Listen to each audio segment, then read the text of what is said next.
Well, hey there, YouTubers, and welcome back to the shop. This, I guess, this is really a money saver, as well as, and that's just popped into my head because what I'm going to talk about is Tenon saws. Well, saws in general, but specifically sharpening saws.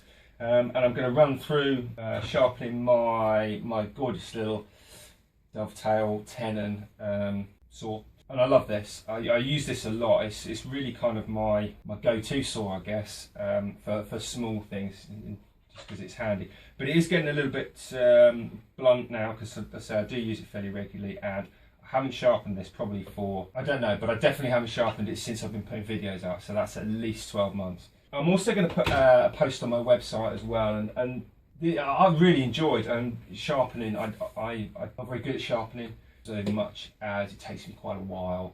I get a sharp saw at the end of it, certainly a sharper saw than I started with, but it's not something I do regularly, and it's really not as hard as mystical. This kind of kickstart happened really a couple of days ago. A friend of mine came into some old tools, and he already has more tools than you can shake a stick at, and he gave me this single cut bastard file and this 3 square saw file, and actually he gave me a saw set as well.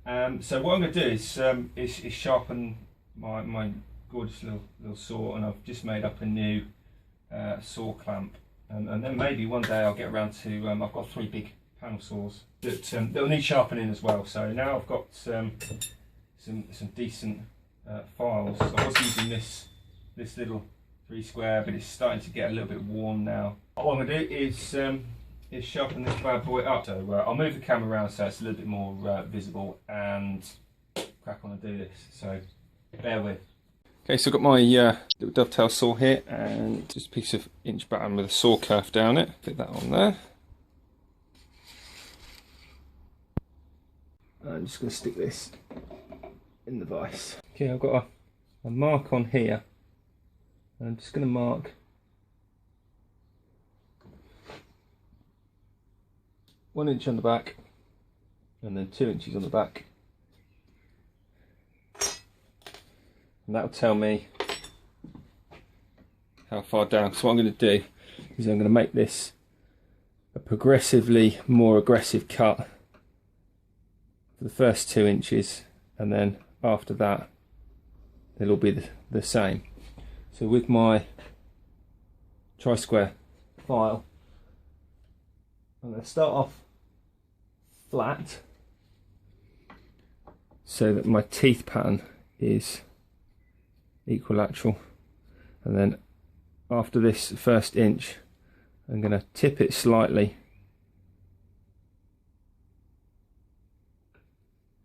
so that the pattern becomes a bit more aggressive until I get to here, when the back of the tooth will be vertical, and that'll be my main cut. So literally, just going to give it, before I do that, what I've already done, just with this single cut bastard file, just going to run that across. It gives me a slightly shiny spot on the top of the teeth, so I know that the edge of the teeth all line up at the same height to my straight edge, and then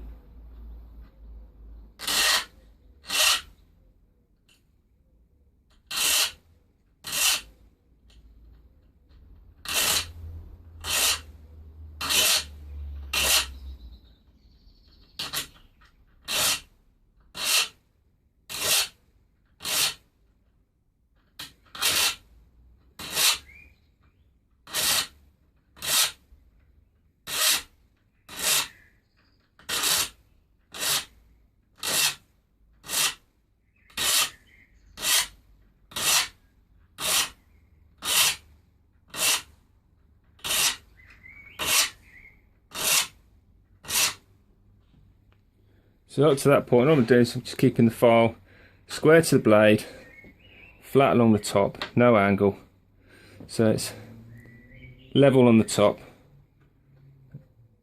and square against the blade. Now I've got to my 1 inch, and what I'm going to do is I'm going to rotate the file just slightly forward to give it a slightly more aggressive cut on the back.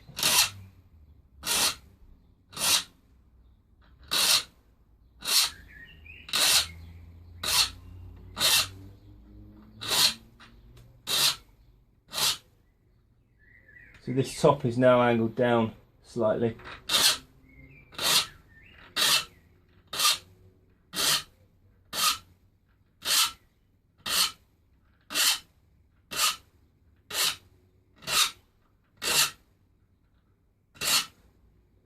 Now I've got to my 2 inch line, and I'm going to rotate it even more so that this back edge is now vertical.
And then I pop that on the top of that.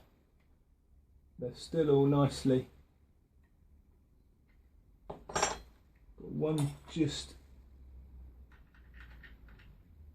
there. Give that a little bit more.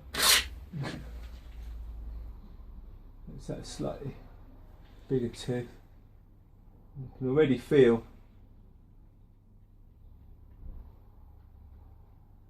that's nice and sharp.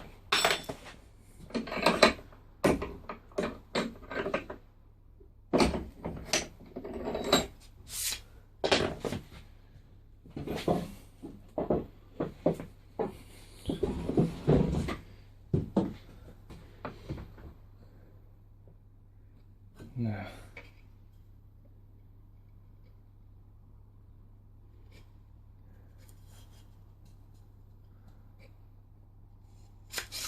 and then I'm going to put that back in the vise.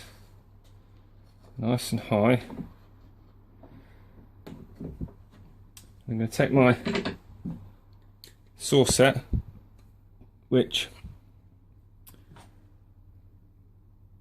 has got a double plunger, so the first plunge grips the blade in here, and then you continue to squeeze, and if you watch this part, which is the hammer, to come forward against this dial, which is the anvil. And what I can do is set this against these. I don't know if you can see those numbers on here, but basically it gives you more of an angle, more of a chamfer or bevel on the edge of this. See, that only goes a little way, but if I turn it there, it goes further, and all that does is it pushes the teeth out further. So what I'm going to do is I'm going to set this onto the smallest setting, and then come along my saw, grip the blade, and just do one, miss one, do the next one, miss one, do the next one, miss one, do the next one, miss one, all the way along.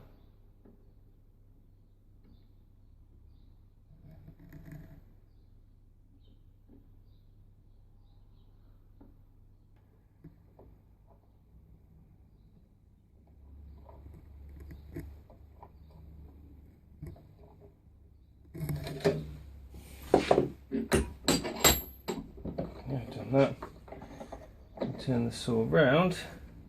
So you probably already see a bit of a zigzag pattern there.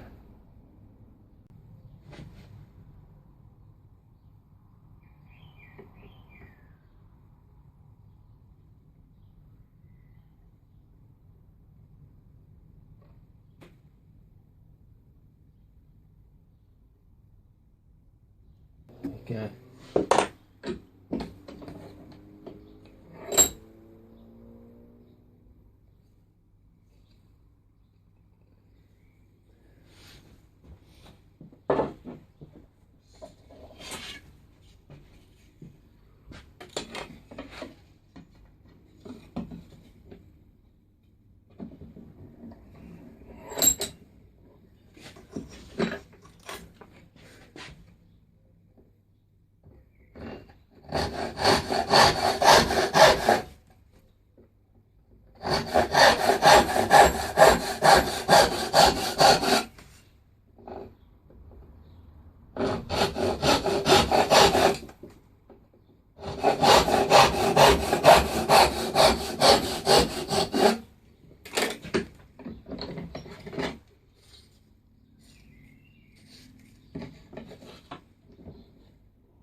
That definitely cuts a lot better now, and quickly as well.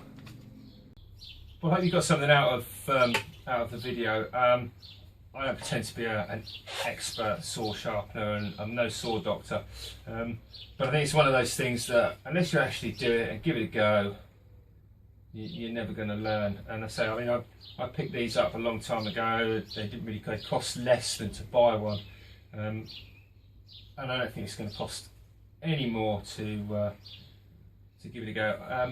I've got some other saws that I want to sharpen and sort of renovate, because they're good enough to last this long. They'll certainly outlast me, and you know, I guess at the end of the day it's a money saving thing as well. Yeah, you can go out and you can spend 10 quid on a saw, and it'll probably last a year, and then you spend another 10 quid on another saw. Or if you're anything like me, you go through saws all the time, lose them or whatever. So yeah, I think it's a money saving exercise, as well as the satisfaction of you know, somebody took the time to make this, so I'll take the time to look after it and sharpen it. So there's my two sat on there. next thing I've got to do, I've got to sharpen some more chisels, and I'm also going to do my hand plane as well. So join us again in a little while and watch me try and get this tuned up. Don't forget to like and subscribe, and don't forget to check out Paul Sellers. He is the real expert on all this kind of stuff. So we'll see you again next time.